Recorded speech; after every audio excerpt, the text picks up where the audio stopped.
Hi, this is Tim Cool with Smart Church Solutions, and we're going to spend some time together and just kind of looking at what do we need to do to get our facility ready for re-entering after COVID-19.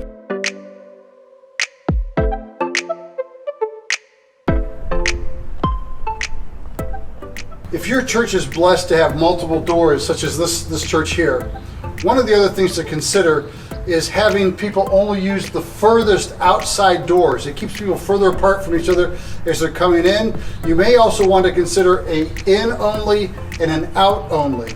And you may need to add some orange cones or some stanchions or other things to block things off. But this would be a great way as people are entering the building, they could feel more comfortable coming in and having separation as they enter the building. I'm also not a fan of keeping doors just propped open, generally speaking. But during this period of time, in order to limit the amount of touching that goes on, you may want to consider just propping doors open. You can use a normal foot stop or some kind of a device to keep it propped open, but just consider doing that just to eliminate the people's touching of handles during this period of time. One of the other things that you should consider doing is getting these portable hand sanitizers. These things are great. You can put them right at your front doors as you enter into your restroom doors.